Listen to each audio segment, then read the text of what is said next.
Sabe aquela memória de infância cristalina? Aquele evento super marcante que a gente jura de pés juntos que aconteceu exatamente daquele jeito? Uhum, todo mundo tem uma dessas. A gente defende até a morte que foi daquele jeito. Pois é, mas e se a ciência dissesse que, na verdade, essa memória não é como um arquivo de computador guardado numa pasta? Tipo, não é um documento em PDF gravado em pedra, inalterável. Nossa, de jeito nenhum. A memória se parece muito mais com uma página da Wikipédia. Toda vez que a gente acessa, ela entra no modo de edição, sabe? E pode ser alterada. E olha, é uma constatação que é assustadora, mas, ao mesmo tempo meio libertadora, né? A neurociência moderna mostra pra gente que o ato de lembrar é, na verdade, um ato de reescrever o passado na nossa própria cabeça. Caramba! E é exatamente essa quebra de ilusão que vamos explorar hoje. Porque, geralmente, quando a gente pensa no ser humano tomando decisões, existe aquele mito super reconfortante de que somos criaturas puramente racionais. Sim, é a ilusão do controle total. Exato. Como se fôssemos, tipo, planilhas ambulantes, calculando friamente os prós e os contras o tempo todo. A gente acha que, diante de um problema, a lógica assume o volante perfeitamente. Mas quando cruzamos a neurobiologia com a sociologia e a psicanálise, bom, essa planilha de Excel simplesmente entra em colapso. Entra em colapso total, porque aí a gente descobre que somos sistemas biológicos e simbólicos altamente influenciáveis. A gente opera, quase sempre no piloto automático das emoções e do ambiente. Certo. Então vamos destrinchar isso. O nosso mergulho profundo de hoje foca numa coleção de pesquisas e notas muito vasta e brilhante que foi desenvolvida pelo pesquisador Everton Andrade. Ah, um material fantástico. Muito. Esse material mapeia a complexa arquitetura do comportamento humano. Então, a nossa missão aqui é desvendar essas forças invisíveis, sabe? Essas forças que governam as ações de quem está ouvindo e as nossas também. Como o cérebro cria as lembranças, como a sociedade manipula a percepção de valor e, o mais importante, como é possível construir defesas reais contra esse caos moderno. É um conteúdo denso, mas, olha, extremamente necessário. Ele desconstrói de vez a ideia de que a identidade é algo estático. Em vez disso, as fontes mostram que qualquer pessoa é um processo contínuo, né? Uma via de mão dupla entre o que a biologia entrega e o que o ambiente constrói. Aham. E acho que não tem lugar melhor para começar do que voltar naquela provocação da Wikipedia, sobre como o cérebro lida com o passado e com o trauma. O que exatamente acontece fisicamente dentro da cabeça quando alguém traz uma lembrança à tona? Bom, o que é fascinante aqui é a quebra de um paradigma biológico super antigo. Durante muito tempo, a gente acreditava que a memória era tipo uma fita cassete. Aquela coisa de gravar e apertar o play? Isso, exatamente. A gente gravava e depois só dava o play. Mas aí vieram estudos pioneiros de pesquisadores como o Karim Nader e o Joseph Ledoux, que trouxeram o conceito de reconsolidação da memória. Tá, e como isso funciona na prática? Funciona assim. Quando uma lembrança é evocada, especialmente uma memória emocional mais forte ou até traumática, ela não é apenas lida pelo cérebro. Ela entra num estado que a neurologia chama de estado lábio. Lábio, tipo mole. Isso é basicamente um estado maleável, quase líquido, sabe? A conexão neural original se desestabiliza temporariamente. Pera, deixa eu ver se eu entendi. O simples fato de eu lembrar de algo desfaz a cola que mantinha essa memória fixa lá no meu cérebro. Enquanto eu lembro, a memória fica vulnerável a mudanças. Exatamente isso. O evento de lembrar abre uma janela de oportunidade neurológica. Se, durante essa janela, a memória for acessada num ambiente seguro, ou se a pessoa conseguir dar um novo significado para ela, através de um processamento cognitivo, ela é sobrescrita, ela é reconsolidada com uma carga emocional diferente. Uau! Ou seja, a memória volta para a gaveta, mas ela volta alterada. Essa é a base física da neuroplasticidade. E, inclusive, é assim que os tratamentos modernos de trauma funcionam. A dor gravada no cérebro não é, de forma alguma, um destino final imutável. É só um rascunho. Mas olha, isso levanta uma dúvida que sempre me incomodou. Se o cérebro é assim, tão plástico e tão editável, por que um evento muito difícil, tipo uma tragédia ou um erro gigante no trabalho, acaba destruindo emocionalmente uma pessoa, mas serve de combustível para impulsionar outra? É uma ótima pergunta. Pois é, porque se a biologia é parecida, por que um sai traumatizado e outro desenvolve aquelas habilidades cerebrais superiores de resiliência que os textos tanto falam? A resposta, por incrível que pareça, não está no evento em si. O evento é neurobiologicamente neutro. Neutro? Como assim? É que a resposta verdadeira está na percepção mediadora. O que dita o banho químico que o cérebro vai receber é como a mente enxerga aquela situação específica, sabe?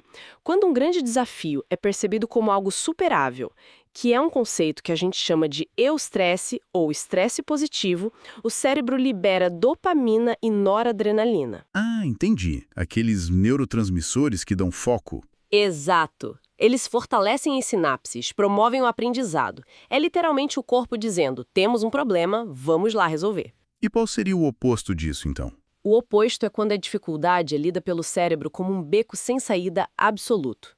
Aí ocorre o que a psicologia chama de desamparo aprendido. Nesse cenário, o hipocampo, que é uma área vital para a memória, é completamente inundado por cortisol. E cortisol em excesso é tóxico, né? Muito tóxico. Isso gera danos neuronais e causa aquelas respostas clássicas de congelamento ou pânico total. Certo, mas vem cá. Como o cérebro decide se a gente está num cenário de eustresse ou num beco sem saída? Tem alguma chave que a gente possa virar? Tem sim. As pesquisas apontam para uma região muito específica chamada córtex pré-frontal ventromedial. Nome complicado. Mas pensa nele como um detetive interno. A função desse detetive é buscar rotas de fuga e avaliar o nível de controle sobre a realidade. Se esse detetive encontra evidências de que existe alguma agência, tipo alguma forma de lidar com a situação, ele envia um sinal. Esse sinal inibe o pânico da amígdala e barra o desamparo aprendido. Ou seja, se a gente consegue nomear a dificuldade, fatiar o problema em partes menores e encarar isso como um dado para ser processado e não como um monstro gigante e abstrato, a gente muda literalmente a nossa biologia. Perfeito, é exatamente isso. Isso é brilhante. Mas isso também nos leva a um outro paradoxo gigantesco no material. Se o nosso cérebro é esse detetive maleável, que depende puramente de como percebemos e enquadramos as coisas, como é que ele decide o que tem valor no mundo real? Lendo as fontes, eu esbarrei numa história que exemplifica isso perfeitamente. O experimento do violinista Joshua Bell. Nossa, sim. Esse é, sem dúvida, um dos exemplos mais reveladores sobre a nossa ilusão de valor. Só para refrescar a memória de quem não conhece. O Joshua Bell é um dos maiores violinistas clássicos do mundo. Aí, num experimento conduzido pelo Washington Post, ele se vestiu com roupas comuns, botou um boné de beisebol, foi para uma estação de metrô lotada, lá em Washington, e começou a tocar. E não era qualquer violino, né? Não, era um violino Stradivarius, avaliado em 3,5 milhões de dólares. Foi uma performance magistral que, num teatro fechado, faria as pessoas pagarem centenas de dólares por único ingresso. E no metrô, bom, quase ninguém parou. Passaram direto. Passaram direto. E a grande provocação que as notas do Andrade trazem é se um gênio incontestável toca um instrumento inestimável e é ignorado pela multidão, o valor está na música ou no teatro ao redor dela. Porque, sendo muito honesto, num dia de correria, eu provavelmente estaria tão focado em não perder o metrô que também ia passar reto. Pois é, eu também. E a biologia explica perfeitamente por que isso acontece. O valor está no teatro, ou melhor, no enquadramento. A economia comportamental, baseada naqueles estudos do Daniel Kahneman, chama isso de efeito de enquadramento. Como o cérebro processa esse enquadramento? A nossa mente, quando está inserida num ambiente caótico e saturado de informação, tipo uma estação de metrô na hora do rush, precisa operar no modo de sobrevivência e de extrema economia de energia. Processar a genialidade de uma sonata exige muita energia cognitiva. Então, o que o cérebro faz? Ele busca atalhos. Ele busca pistas para saber se vale a pena gastar energia prestando atenção naquilo. Exato. A teoria da sinalização explica que, na ausência de sinais claros de autoridade, como o palco luxuoso, a iluminação dramática, o preço alto do ingresso, o cérebro humano filtra até mesmo um talento de nível mundial. Ele classifica aquilo sumariamente como ruído de fundo. O talento cru não se sustenta sozinho, sabe? Ele precisa da moldura social correta para ser decodificado como como talento. E aqui é que a coisa fica realmente interessante nas notas, porque o pesquisador pega essa dependência brutal que a gente tem de molduras e expande isso para fazer uma cartografia da semiótica atual, de como os sinais de status funcionam na sociedade moderna ali em 2026. A forma como o sucesso é sinalizado mudou drasticamente, né? Não é mais sobre aquela ostentação gritante. De forma alguma. A pesquisa destaca uma mudança profunda e muito sofisticada nos códigos sociais. O que antigamente era sinalizado por exibicionismo, logomarcas gigantes, aquelas roupas brilhantes, hoje é visto como algo muito cafona. Ou pior, como um sinal de insegurança. Total. O verdadeiro status migrou para a sutileza. Pensa no fenômeno do luxo silencioso, o quiet luxury. É a escolha de usar peças de altíssima qualidade com tecidos raros, mas sem absolutamente nenhum logotipo visível. É quase como um código Morse, né? Só para os iniciados. A pessoa usa uma camiseta cinza básica que custa, sei lá, $1.000. A maioria vai achar que é uma roupa super comum de loja de departamento. Mas quem pertence àquela mesma elite reconhece o corte e o caimento do tecido. É uma forma de se esconder das massas enquanto se exibe para os seus pares. Exatamente isso. É um sinal de pertencimento a uma elite que não precisa do barulho da validação externa. Mas, as notas vão além dos bens materiais. Elas introduzem a ideia da soberania temporal. Ah, esse é de longe o meu conceito favorito nas fontes de hoje. Soberania temporal. Porque, algumas décadas atrás, o maior sinal de importância era estar sobrecarregado, não é? A pessoa de sucesso era aquela que não dormia, que almoçava respondendo e-mail, que estava com a agenda estourando. Sim, o famoso workaholic. Hoje, isso virou sinônimo de falta de controle. O luxo supremo agora é ter uma agenda vazia. Sim, é o prestígio da indisponibilidade. Ter o poder de escolher o que fazer com o próprio tempo sem precisar correr atrás de prazos ditados por outros. Esse é o novo Stradivarius moderno. E, acoplado a isso, tem a discussão sobre a polissemia do dinheiro. Como assim, polissemia do dinheiro? É que o dinheiro deixou de ser só uma ferramenta de troca comercial para se tornar um símbolo psicológico muito complexo. Hoje, ele simboliza um escudo contra imprevistos, uma garantia de liberdade. O grande perigo que as fontes alertam é que, como somos criaturas tão focadas nesses sinais, a sociedade frequentemente confunde esse patrimônio financeiro com o valor pessoal intrínseco. A percepção de dignidade fica totalmente refém dessas molduras externas. Infelizmente, sim. O que me faz conectar os pontos e pensar no seguinte cenário. Se a gente é tão dependente de como enquadra as memórias e tão facilmente manipulado por esses sinais invisíveis de valor, status e molduras sociais, o que acontece quando pegamos bilhões de mentes com essa exata mesma vulnerabilidade e colocamos todas elas juntas, conectadas o tempo todo dentro de redes sociais? Aí a gente entra no complexo e perigoso terreno do contágio social. Lendo as fontes sobre isso, a analogia mais clara que eu consegui formar foi a do bocejo. É um reflexo. A gente boceja porque vê alguém. É automático. Só que nas redes digitais, em vez de pegar sono, as pessoas estão pegando o medo das outras, pegando a raiva indignada das outras, a ansiedade ou até aquele desejo incontrolável de comprar um tênis de corrida que ninguém nem sabia que existia até 5 minutos atrás. É como se a sociedade inteira estivesse conectada num Wi-Fi emocional constante. É uma analogia muito precisa, olha, porque destaca justamente o fator automático da coisa. O contágio social não é uma decisão lógica. Ele é pré-reflexivo. A biologia nos explica isso através do estudo dos neurônios espelho e daquele modelo do cérebro preditivo, que é muito bem articulado por cientistas como a Lisa Feldman Barrett. E como o cérebro preditivo entra nisso? O nosso cérebro está constantemente simulando internamente o que as outras pessoas ao redor estão sentindo. É uma forma evolutiva de criar empatia e de economizar energia.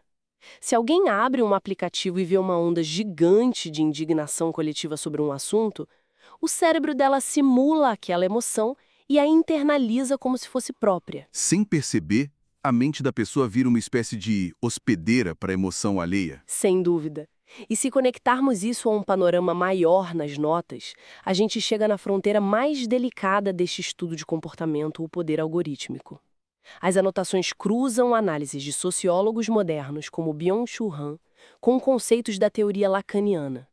O diagnóstico final é que o algoritmo deixou de ser apenas um carteiro que entrega o conteúdo que a gente pede. Ele virou outra coisa. Sim, ele assumiu o lugar do que a psicanálise chama de grande outro. Espera aí, pausa rápida para traduzir isso, porque grande outro soa como um vilão de um filme de ficção científica distópico. O que a teoria do Lacan tem a ver com rolar o feed de vídeos curtos no celular enquanto se toma um café? Ah, vamos simplificar. Na psicanálise, esse grande outro representa a ordem simbólica, sabe?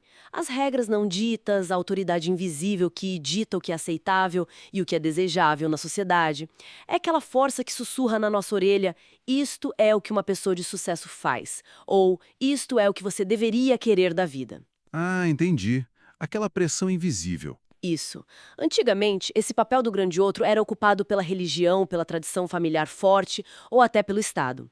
Hoje, quem ocupa a cadeira do grande outro é o algoritmo. O código não está apenas prevendo o que as pessoas gostariam de ver com base no passado delas. Ele está ativa e sutilmente induzindo novos desejos. Então, por exemplo, se eu passo 2 segundos a mais olhando para um vídeo sobre escalada, o algoritmo não pensa apenas, ele gosta de esportes. Ele decide algo tipo, vou transformar o feed dele num mundo onde todos os indivíduos bem-sucedidos fazem escalada até que ele sinta que a vida dele está completamente vazia se ele não tiver uma corda e um mosquetão. Ele literalmente cria a necessidade. Perfeito. A arquitetura de escolha contemporânea é desenhada cirurgicamente para moldar a identidade. E o aspecto mais trágico que o Byung-Chul Han levanta é que as pessoas, por estarem tão sobrecarregadas, abdicam voluntariamente da angústia da escolha. É mais fácil deixar a máquina escolher. Muito mais cômodo. Deixar a inteligência artificial decidir qual música ouvir, o que comprar, para onde viajar, até em quem votar. Assim, a sociedade inteira se torna prisioneira do capital atencional. A vigilância já não funciona como antigamente, de uma forma externa, violenta e opressiva. Hoje, a vigilância é extremamente sedutora. As pessoas se expõem voluntariamente e exploram a si mesmas para tentar bater metas invisíveis de likes e de engajamento. O ser humano vira refém do próprio desempenho diário. Exatamente. Olha, é um cenário completamente sufocante. Vamos dar um passo para trás e recapitular o tamanho da encrenca. Descobrimos que a nossa memória edita o passado e não é nem um pouco confiável. Que a noção de valor é, na verdade, um teatro de aparências. E que as emoções e os desejos mais íntimos foram sequestrados por códigos de programação. Nós precisamos desesperadamente de soluções aqui. Sim, e ainda bem que o material oferece isso. Pois é, o pesquisador Everton Andrade dedica uma parte inteira das notas ao que ele chama de arquitetura da defesa. Como é possível blindar essa mente tão maleável contra tudo isso? Começando pelo esgotamento básico do dia a dia. Há uma queixa constante hoje nas empresas sobre uma epidemia de displicência. Sabe, aqueles erros bobos no trabalho, e-mails enviados sem anexo, pequenos acidentes por falta de atenção. A primeira reação de qualquer gestor é achar que todo mundo simplesmente ficou preguiçoso. É o julgamento mais fácil e rápido, né? Mas a ciência aponta para uma direção muito diferente. Essa displicência generalizada que a gente vê hoje raramente é uma falha de caráter moral ou preguiça. Na grande maioria das vezes, é o resultado biológico de uma profunda sobrecarga cognitiva e da fadiga de decisão. A teoria do sistema dual de distração demonstra muito bem que o cérebro humano tem um limite de quantas vezes ele consegue reorientar o foco ao longo do dia. Tem um teto de energia. Tem. Num ambiente de trabalho saturado de notificações, mensagens piscando, grupos e demandas simultâneas, a bateria do córtex pré-frontal simplesmente zera. Então a pessoa não é negligente porque não se importa com o trabalho. Ela comete erros porque o sistema operacional do cérebro está tentando sobreviver a um bombardeio de estímulos em excesso. Exato. O cérebro entra num modo de segurança e começa a ignorar os detalhes só para poupar energia. Então, a defesa primária contra a displicência não é gritar com a equipe, exigir mais força de vontade ou dar sermão.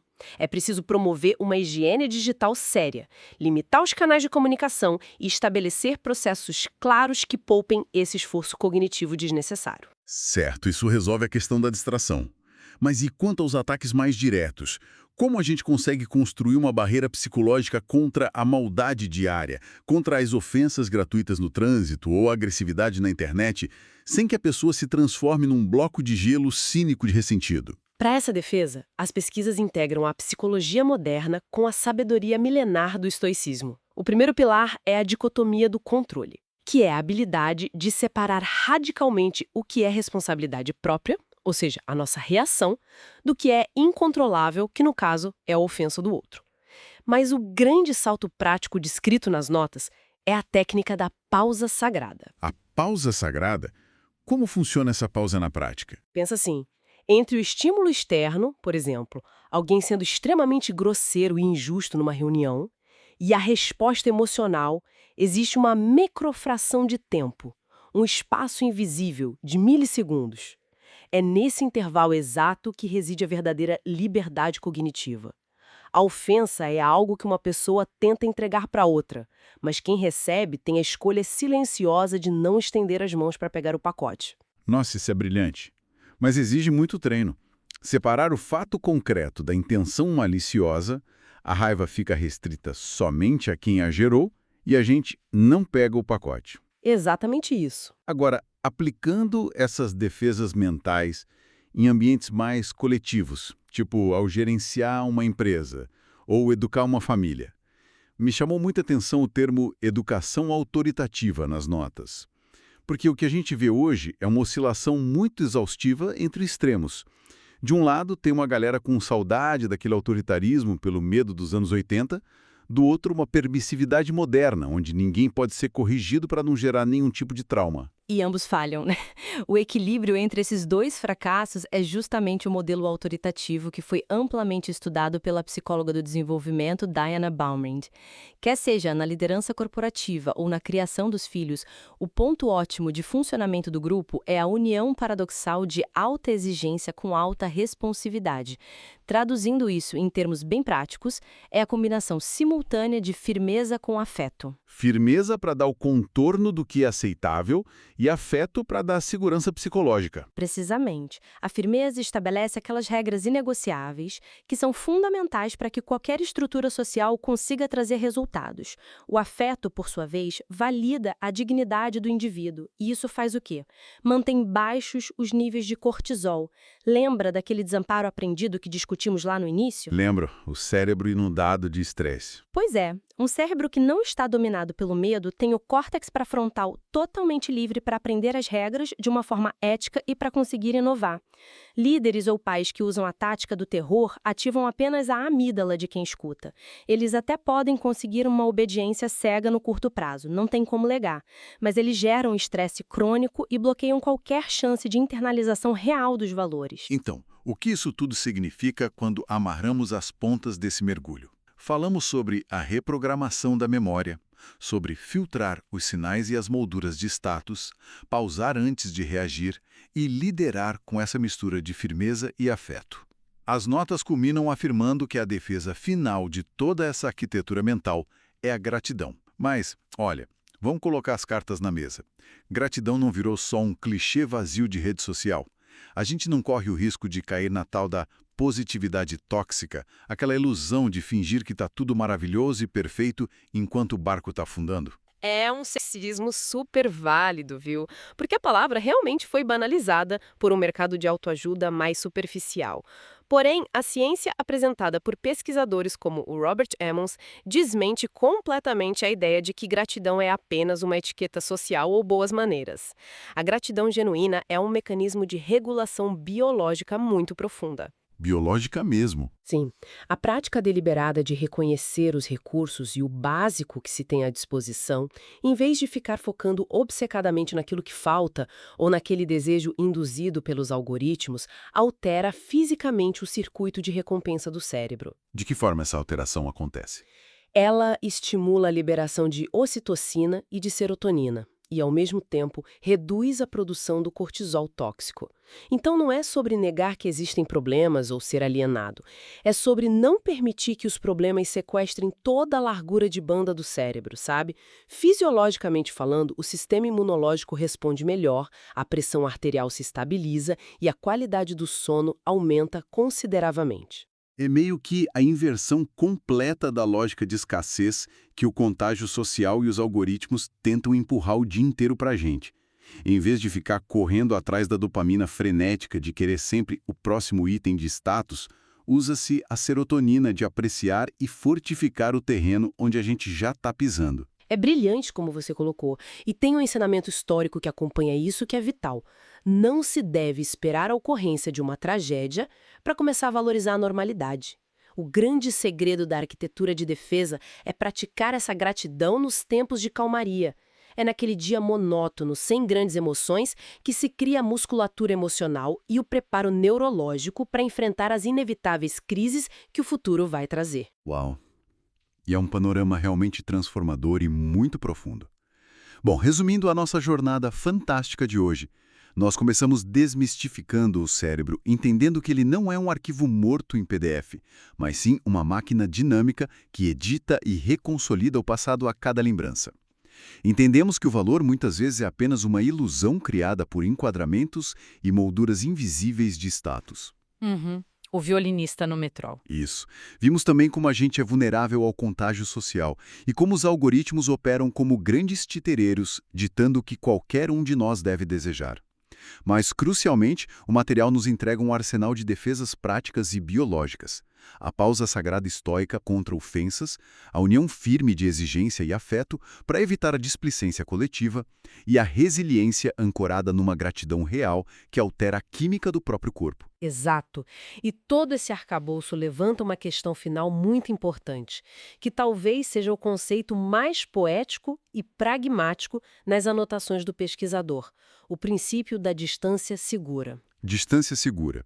Explica isso pra gente. Na engenharia elétrica, ao lidar com sistemas de alta tensão, existe o conceito de distância de arqueamento, que é aquele espaço onde a energia é tão forte, tão brutal, que ela salta e atinge uma pessoa mesmo sem o toque físico. No trânsito, as leis exigem a distância de segmento para evitar engavetamentos em caso de um freio brusco. Na biologia, na epidemiologia, estabelecemos distâncias físicas para evitar a contaminação. Ou seja, em absolutamente todos os sistemas complexos, é estritamente necessário manter uma margem de segurança. Sim, e a tese final é que isso se aplica com perfeição à saúde da mente humana agora, no século XXI. A verdadeira sabedoria não é o isolamento total, não é abandonar a sociedade, deletar tudo e morar isolado numa cabana nas colinas.